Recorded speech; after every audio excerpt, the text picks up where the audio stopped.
July was a sick month. Bartholomew enjoyed Rachel Gillig's The Night and the Moth. Bartholomew enjoyed Rachel Gillig's The Night and the Moth. Did it reach those expectations? Maybe.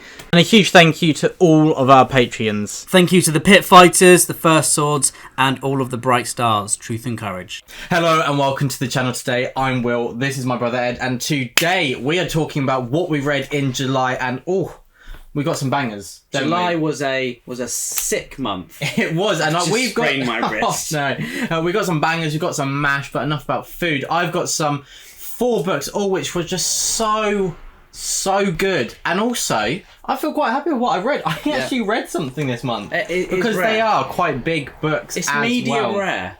It is. It's medium rare. And I do like it medium rare. You do. And I read some books that definitely whetted my appetite.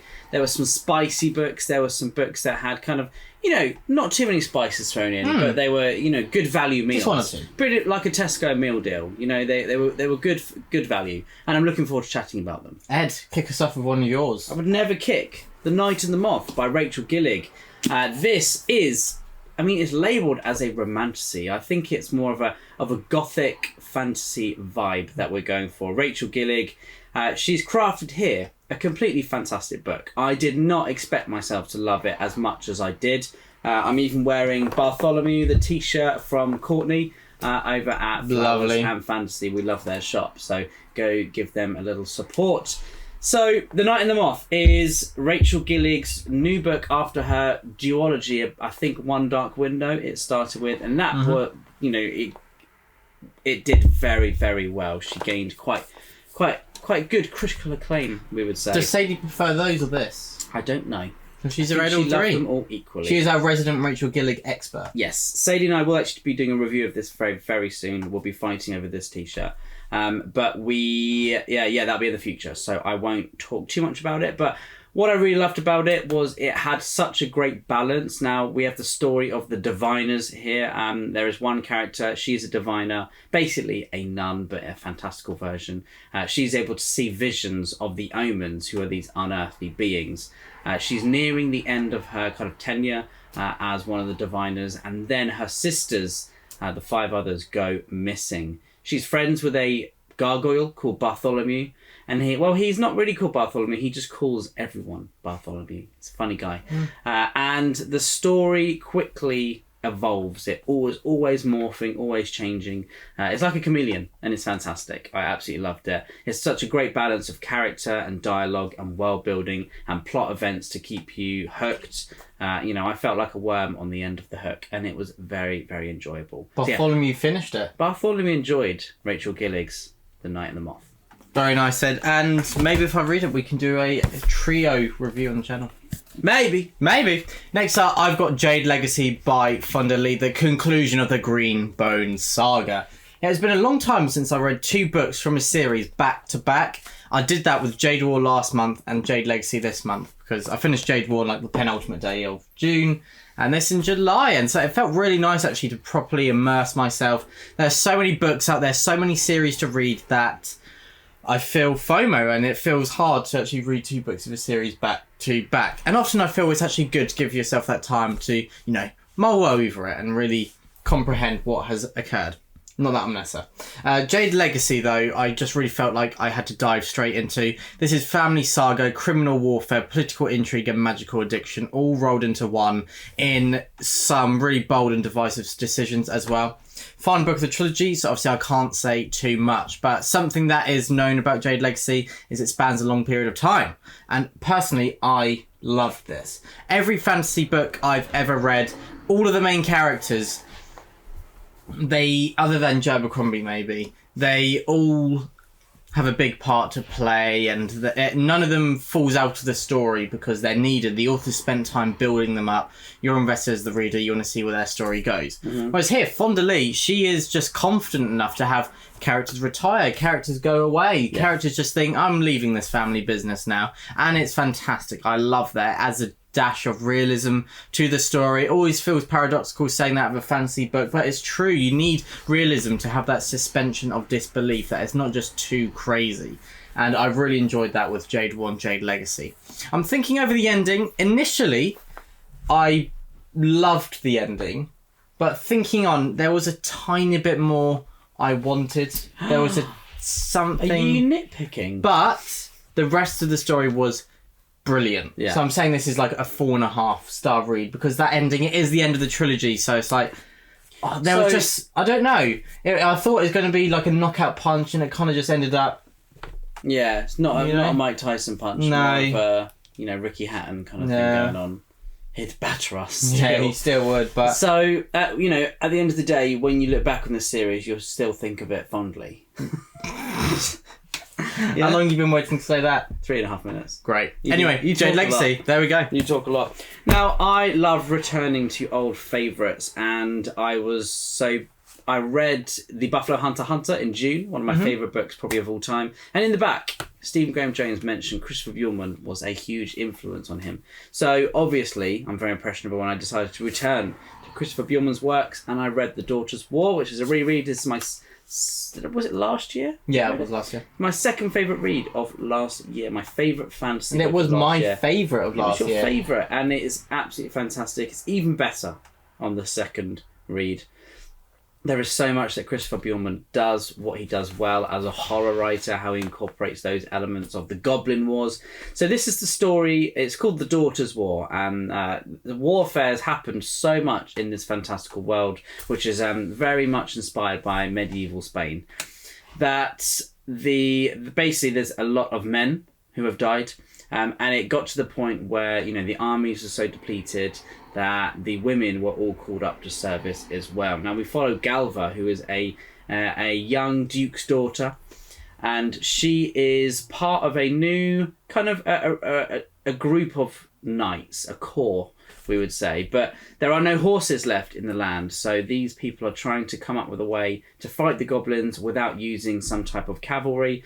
And what they did through the means of magic, they bred giant crows. So they mixed ostriches with ravens. It's just so good. And and they are called the War Corvids. So Galva is in charge of 2 of them, and she's in this Raven Corps, the Raven Knights, the Corvid Knights, sorry, and she is just such a force to be reckoned with. She's an amazing character, and I love how you see the warfare through her eyes.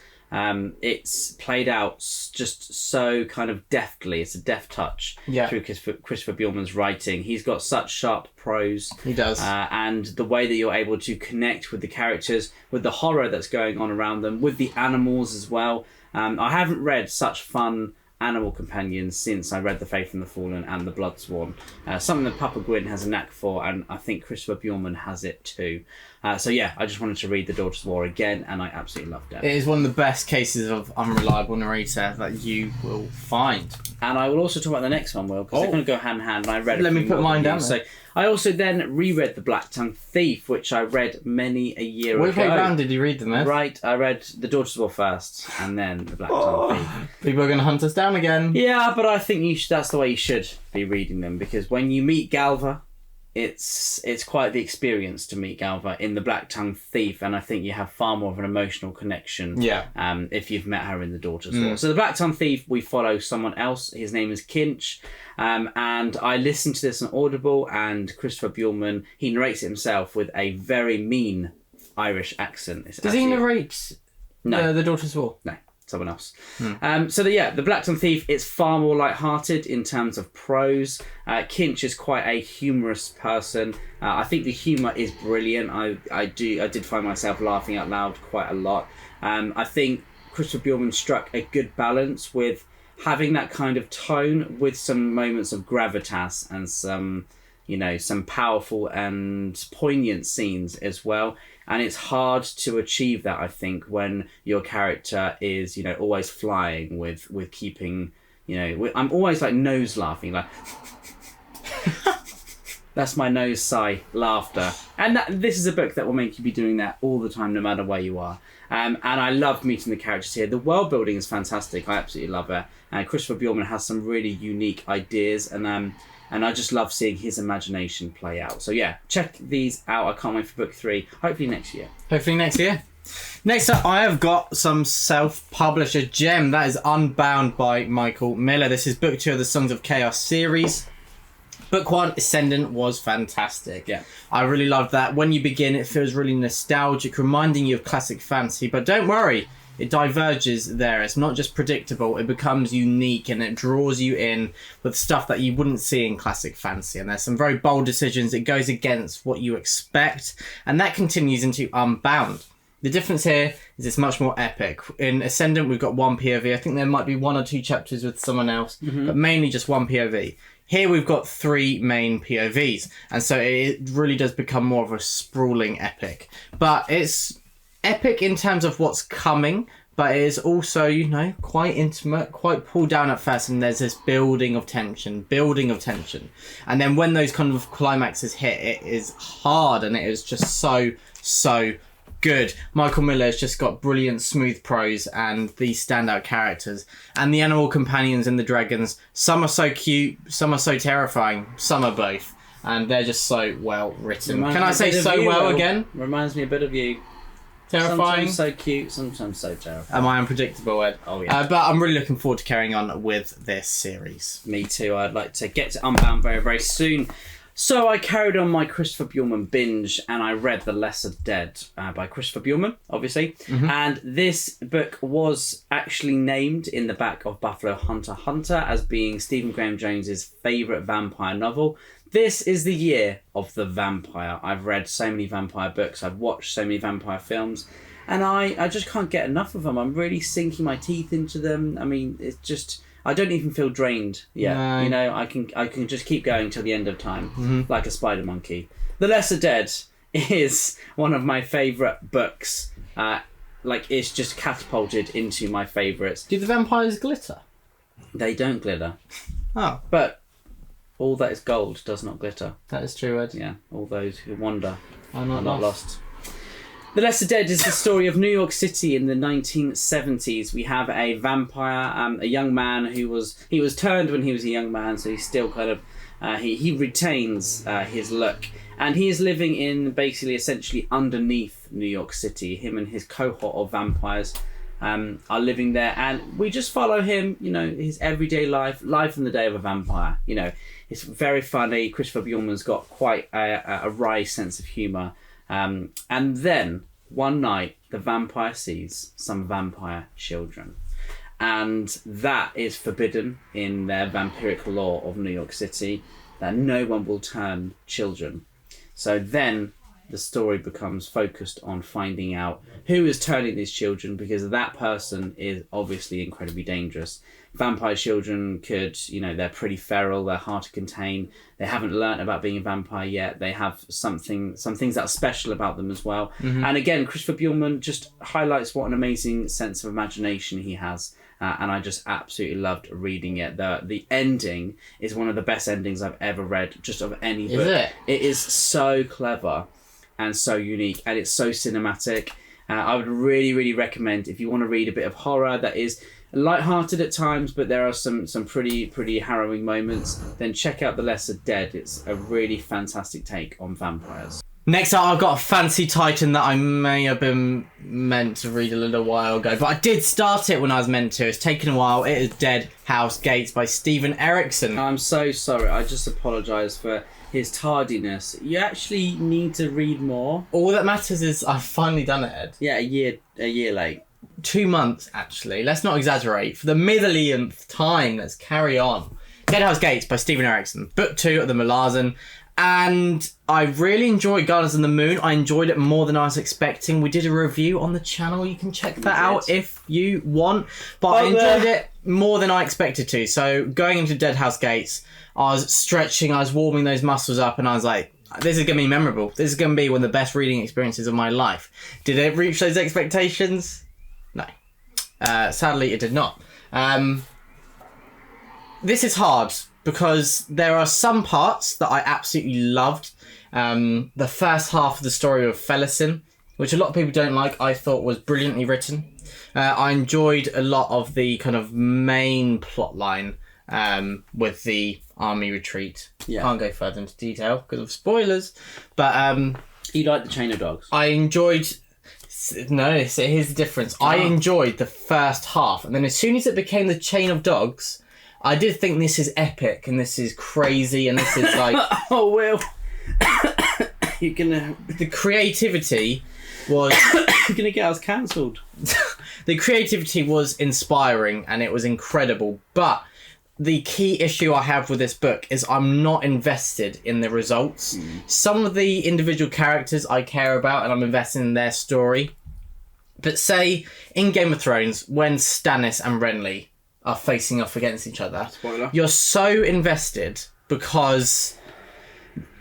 Not only do you maybe prefer one over the other, but you know if one wins, one will side with Rob. If the other loses, then you know there's huge consequences that you know, and they impact other characters you care about. I just do not care about the actual consequences in this because you don't like the Malazan Empire. You don't really care about anyone else. Like Liberation, that's great, So but I don't really... You don't give a damn. No, about anyone outside of those who aren't on a high enough level to really benefit. Be sure to watch our review of Dead House Gates to see William's uncensored thoughts. However, the strength again is the kind of group meetings. I love how Stephen Erickson handles group meetings where everyone's got different motivations and is from very different kind of echelons of society or very different backgrounds. There's 2 incredible scenes in Gardeners of the Moon like this, and once again it comes to fruition quite a few times in Dead House Gates, where the tension builds and then there's this confrontation with words, not weapons, and it's just done so well. And so this was a book of many strengths but a few weaknesses that really detracted for me, and it was just too long in my opinion. It really took me a long time to get through. It's at 900 and something pages, and I really thought this could be 200-300 pages cut off. But yeah, that's Dead House Gates. Sadly, didn't reach all my expectations, but I will definitely be carrying on with book 3 because the good parts are so great in my opinion. What I would love for you to do is just don't hold back. I think in future videos, I think just really be yourself, really say what you're thinking. Sorry, Ed. And don't I hold back. will. Okay, God's Grave by Jay Kristoff was another read by me this month, and you guys know Jay Kristoff is quickly becoming one of my favourite, if not my favourite authors. Wow. God's Grave is book 2 of the Nevernight trilogy. We are following Mia Corvir. She has left the assassin school. Now, this book is essentially Gladiator, but with a much younger person, and it's fantastic. God's Grave is just one of my favourite. Again, one of my favourites. It's a new favourite. Wow. Guys. So many are being added to my list lately. Now, Jay Kristoff is so reliable. The way that he he weaves story through dialogue, through amazing sense of plot, the way that you can carry a story through different beats, the way that he just has a deep understanding of when to trickle information, when to tease the reader, when to end on a cliffhanger, when to throw in some iconic dialogue that I'll be quoting to my dogs. It's just so good. God's Grave is probably a perfect book. I would say there was no weaknesses to it whatsoever. It made me laugh. It had emotion to it as well. The set pieces were fantastic. The way that Mia Corvir kind of navigates her life through this gladiator school is just incredibly written. There are moments of laughter and fun. There are moments of some deep political intrigue as well, and there are more twists and turns than a twisty-turny thing, and I really enjoyed it. We sound like the Weasleys, which is just saying, but God's Grave by Jay Kristoff is brilliant, and it did remind me of kind of like Furiosa, Mad Max vibes, which I love. Very nice, Ed. Thank you very much. Oh yeah, because you're a big fan of the new Mad Max, aren't you? I love Furiosa. I've not yet read it. Have you? I've not yet watched it. No, Papa Gwynne wasn't as keen on Furiosa. He prefers Mad Max Fury Road. Yeah, but I definitely prefer Furiosa. Wow. Yeah. Wow. Division amongst the Gwynne ranks. Well, we like that. Divide and conquer. We like that, do we? Next up, I've got The Will of the Many by James Arlington. So this has got my name in it, so I thought I'd pick it up, and it could be big. I think, people might really click with this. What's nice, I think, is we found a really underrated gem. There's only a couple of people who've read it who are really into It's just really nice to find a book that we think, maybe we can help, spread the word a little bit. Yeah, and I've never seen it on TikTok or BookTube whatsoever. So I think, especially us being the first people to talk about it. So this is the BookTube introduction. I think that's pretty cool for us. Yeah, it is. Yeah. But anyway, The Will of the Many. the excitement of the one. No, you don't steal my line. Anyway, The Will of the Many. I've actually not quite finished, but I basically will today because I'm obsessed. So I'm talking about it today. I will. It is just living up and exceeding my expectations. It's always worrying when there's a book with so much hype about it when you pick it up, like Dead House Gates. That is just not going to quite click. But The Will of the Many, it clicked like a door that's been made well when you shut it. So good. It's just, I know a lot of people talk about the incredible pacing, but I just think of how clever the plot is. You've got all these different lines that are interweaving. It's like a tapestry. It's like the Bayeux tapestry because it's just so good. Like, what, is there an arrow in the eye? Not quite. I'm sure there might be at some point in the story, but I just love how this plot interacts with the main character. But he does have a lot of agency, but you also feel there's a sense of powerlessness as well. Yeah. Because I just don't know how he's going to overcome these odds. Brilliantly written. I think he really has a way, like Fonda Lee, of having characters stand out within just a few pages. What I'm yet to see is with Fonda Lee, I'd say none of them then went on to become... They never sit down. They never sit down. They never go on to become my favourite characters ever. Yeah. They're all really strong and one of the best authors for having a strong cast all round. I think you're an outlier there because I think a lot of people consider like Hilo be in their top 10 fantasy characters of all time. Wow. I mean, he's the strongest out of them all. I do agree. Any arm wrestle. He would win an arm wrestle. But I feel like a lot of the characters instantly felt strong and then... They stayed like that. Yeah. I thought these could all become like my favourites ever. Maybe The Will of the Many is going to be like that, but maybe not. I'm not quite sure yet because we have the strength of the few lined up as well. Isn't that exciting? Not showing Although up I've just got a scary feeling that just everyone's going to die. I feel like he's just going to become really brutal because there's a lot of twists and turns that I have not expected. Yeah. Of course, we've read a lot of fantasy books. You hit those kind of common fantasy beats. But he's managed to do so in a way that subverts your expectations in getting there and then hits those things that you want, that make you addicted. Yeah. We've got this training school where we know, you think, you know what, he's probably going to get into this training school, don't you, when someone talks about it. And does he? Maybe. But it's the journey, I just love it. Yeah. Anyway, that's The Will of the Many, and I'm so glad to be the first to talk about it. And I will be the first Gwynne brother to be talking about Philip Chase's While Darkness Gathers. What a lovely, lovely cover. Now, you guys know that we love the Adan trilogy. Wait, what's going on in August about the Adan trilogy, yes? I do apologise for his interruption. Sorry. So in August, we are doing a read-along. We have. I'll talk about that book in a second. We're doing a read-along of Dr. Fantasy's books. We are doing The Way of Adan in August. We are. The Prophet of Adan in September. And guess what? In October. The Return to Adan in October, and While Darkness Gathers in November. We shall be doing some chats with Philip Chase over on our Discord channel. We've never done videos on Discord, so it's kind of a way that we can use Philip as our guinea pig, and he's way more popular than us, so we're definitely gonna use him. So we would love to talk with Philip Chase on Discord. We're gonna ask him some behind the scenes details about the trilogy. He's gonna give us some Easter eggs as we go through, and quite a few people are doing the read along, which is really, really exciting. And then in November, we'll be having a chat with Philip after everyone has finished While Darkness Gathers, gives people enough time to read it. We'll be doing kind of a spoiler-free chat about the series as a whole, then a spoiler chat, and we can just interrogate Philip Chase, Glockter style, which is exciting. I mean, I don't think he'll be coming when he hears that it's going to be Glockter style, but... Well, I'm sure he won't. Let's hope the information's given freely. Yeah. And we don't have to resort to that. Yeah, we will resort to violence if we must. But anyway, While Darkness Gathers. Philip Chase, what a fantastic addition to the Adan series. Now, this is a fourth book. It is a standalone that is set after the trilogy. We have some familiar characters. We have some new characters. We have... It feels kind of like the Age of Madness version...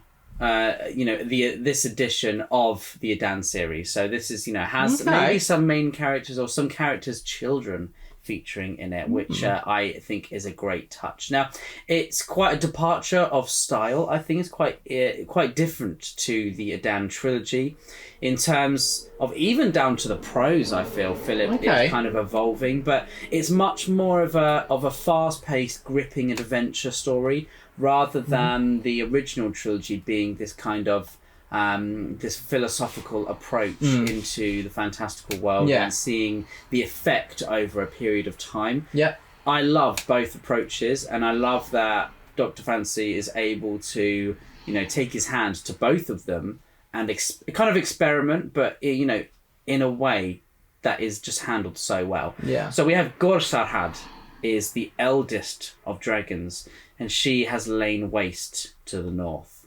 So there is a bit of dragon hunting involved. But Philip Chase does things his own way. I would say the pacing here is fantastic. The dynamic of characters, it feels like you're reading a Papa Gwynne book, but obviously with Philip Chase's kind of unique world building.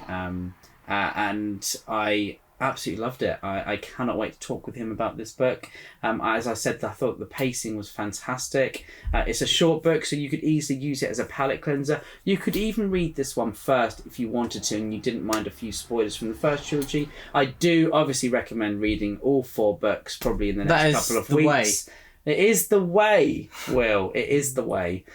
So yeah, please go and read While Darkness Gathers. Go support Philip Chase. At least get it and put it on your bookshelves and pretend you've read it, I think. Question, is this multi-POV? It is multi-POV. There we go. Some characters who are younger, some characters who are older, and some returning characters from the first trilogy, which it's kind of like reading of Blood and Bone. Nice. It gives you that swell of emotion when you see people, what they've been through, and you see they're trying to move on with their life after the events. Because I think there's not enough fantasy books that really deal well with the aftermath of something that is quite literally world-shattering. Yeah. And the 2 endings of Return to Adan, one of them shattered my world, and one of them shattered the world of Adan. So, yeah, of Eärmanland. So I really, really think people should try this. It's kind of, it's like it is a sequel, but it's a fantastic kind of wrapping up of the story of Adan. Very nice, Ed. Thank you very much. Very nice. Another one? Yeah, let's go on then. Cool. Alvaro Enrique. Now, I read his book, You Dreamed of Empires, in June. I loved it, so I thought, I'm going to go check out his only other book, I believe, that is translated into English. This is called Sudden Death. Now, this is probably the wackiest, the weirdest book I've ever read. He is obviously a crazy guy, because the concepts he comes up with is fascinating. So this is more of a kind of a literary fiction exploration of several motifs, I would say. So it's the exploration of tennis, which I love tennis. Now we start off with Caravaggio is playing a tennis match against the Spanish poet Quevedo, and then so basically every chapter is probably 2 or 3 pages long. Some of them are shorter, some very slightly longer, and you are just always going from this tennis match to a story about Anne Boleyn's hair, and then a story about how hair was used in the Aztec Empire, then a little story back to the tennis match. It just follows this really weird, strange pattern. Now, when I say weird, it is weird. I don't think anyone feels comfortable reading this. It's quite exhilarating, it's quite funny at times. The prose is funny, the ideas are unique. It didn't quite meet my expectations. The delivery, it was fun. I think it was delivered well, but with all of those kind of interjected stories that don't really feel like they're linking to one another through objects, through how the rules of tennis, how they're used in history at different points. But it's told through fiction. It's very strange. Very weird. I probably wouldn't recommend it. But it's a very short read. I did enjoy it, but it's probably a book that I won't be picking up again. Did it make you want to play tennis? Oh, definitely. But there were some interesting facts about like the tennis balls, how they used some of the balls that would be used to hit onto roof tiles, so they'd make them out of hair, that kind of stuff. And then it was a story about how Henry VIII chopped off one of his wife's heads, and they used her hair as his tennis balls. Pretty hardcore. I personally wouldn't be doing that, but it's the 21st century. Whatever floats your boat. Whatever floats your goat, Will. Thank you, Ed. Thank you. Have you got anything else? I do. I am partway through the Night and Gale. Why do you read so much? Sorry. Anyway, carry on. Oh, I'm so sorry. I'm just getting jealous today. The Night and Gale by Christian Hannah is a book that has been on everyone's lips probably since it came out. I think 2015 it came out. But it is the story of World War II. It's the story of two sisters in occupied France as they are making their way, just trying to survive. It's so good. It is a fantastic book. I am probably 2/3 of the way through, and it is as good as everyone is saying it is. But there will be a review very, very soon. I think in like 20 to 30 years, like this is one that people are like, oh, you need to read The Nightingale. Yes. I think it will last the test. It's of time. a modern classic. A book that is not a modern classic. Another one. Is Bury Our Bones in the Midnight Soul. This is not a modern classic.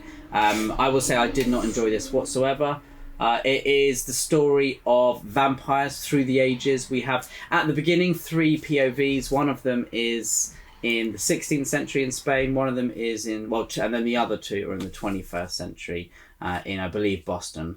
And it is a vampire story. But I would say, after reading The Lesser Dead, this book is tainted, I would say, unfortunately. There's no doubt V. Schwab can craft a beautiful sentence, can come up with a wonderful turn of phrase. She has really intriguing ideas and she's quite bold and likes to take some risks with her writing in various structures. I would say the characters, none of them were compelling for me. None of them were unique. None of them had any sense of flair or flourishes. There was no sense of time. Now, Stephen Graham Jones said that vampire novels are all time travel novels. So he loves to explore how the world has changed, how perspectives change, how even linguistics change. Here, the vampires, their personalities, the culture, the world around them, there's no mention to it changing. It's just the focus is in areas that I just didn't care about. Now, I did enjoy some of the character relationships, how they would grow and morph and form, but then they usually kind of fizzled out into just a very damp fire, which is no good for fire, as it were. So yeah, I think she's a good writer. I think she's a talented writer in terms of prose, but it just didn't land with me. And the ending, I don't know what that was about, to be honest. So yeah, I'm not keen on Bury Our Bones in the Midnight Soil. Unfortunately, I was hoping to find a new vampire favourite, but I'm happy with The Lesser Dead, so that's fine. And the last one for me this month was Dreams of Chaos, the newest novella from Shauna Lawless, and this is a Mercad short story, and it was absolutely one of my favourite characters. Fantastic. He is a brilliant character. I love the way that Shauna Lawless is kind of is interspersing novellas through her works, and it's just making the world so much richer. It's making the characters so much richer that I feel when I do inevitably reread the series, there will be such depth to them and their stories, and I'm really excited. And that is all I read this month. Wow, Ed, that is a lot. Some great books there. Some ones we didn't click with as much, but some great ones. Some brilliant ones. Now onto the book news, and so we've got 4 main things to talk about, really. And Number 1 has to be the new Of Blood and Bone covers that came out on the 31st of July, so very end of the month. Hopefully you guys are loving them. The cover direction has kind of been revamped to mirror The Faith and the Fallen, but with some slightly darker tones to reflect the tone of the series. Yeah. I think they've come out so well. I absolutely love them. And I love the idea of having a cover and just changing the colour, because colour is so important. You know, we're such a visual society. And it's not just like a block colour. No, it's a bit more complex than that. It definitely is. And I think they come out really well. Papa Gwynne's so happy with them. There was also the pre-ordering for Waterstones. You got 25% off if you pre-order hardback. So hopefully you guys pre-ordered the deluxe editions of the Bloodsworn. I know I did. And then next up, the Avatar trailer has been released. And so Ed, what did you think? Jimmy C strikes again. I wasn't too keen on The Way of Water, but after watching that trailer, it feels like James Cameron has taken something into a new direction. Because sometimes his stuff can feel a little bit classic, a little bit traditional cinema, and I would love to see someone, like obviously he came up with Aliens. That's not classic. That's not traditional. It's taking a risk, and I would love to see Terminator. is it The Way of Fire? It's called. That. take some something, risks but no, with Ash that. and Fire. Ash maybe. and Fire, yeah, I cannot wait. I think it's going to be fantastic. Obviously, I would always go to see them in the cinema because they're such a visceral experience. Yeah. So yeah, cinematic. What do you think, Mark? I've really enjoyed it because I thought you can't just have each of these 4 films, the enemy just the humans, just again and again and again and again. Yeah. And this is a way to really mix it up and really divide your loyalties, I think. And I love that. And it also just has complexity. Yes. Isn't it? That's what we want. There's a fire woman in there who I believe is obviously like the queen of her, of her culture, and she is scary already from the trailer, and she is the actress of Robb Stark's wife. Right, so she's coming back for vengeance. Wow, she is. Is Walder Frey in it? So I think the premise is that that clan, their home was wiped out by a volcano eruption. Ooh. And so they're moving when they're very angry. Yeah, Awa is not impressed. No, she has no dominion there. Yeah, and obviously Jimmy C was talking about the Devils as well. Yeah? in a review, in a interview with Empire, and he said he's very, very excited to be getting to it. So I'm buzzing to see some big Jimmy C projects coming. Indeed. And then Superman came out, and we watched that. What did you think, Ed? Again, I'm not keen on James Gunn. He did upset me with ditching Henry Cavill. But you're not keen on James Gunn? No, not really. No. Wow. But I did really enjoy Superman. I've never really been kind of the biggest Superman fan, but I did love Henry Cavill as Superman. And I'm not really a Snyder guy, but I did really enjoy General Zod. I thought that Man of Steel was a great film. But I do think Superman, it was a great film. It was it had kind of again traditional cinematic beats, but they were done really well. Although Crypto really triggered me. Because of a naughty dog, my dog Goose has given me trauma because he's such a naughty dog. Love him when he's asleep. So when you saw a naughty dog on the screen, I was laughing Everyone was out loud, laughing at Crypto. and I looked right, and Ed was going... No, you need a trainer for him. He's got to learn to sit. He's really wound me up several times. But... He did come into his own at the end. He did. He did, yes. But I really enjoyed David Corenswet. Yeah, Corenswet, yeah.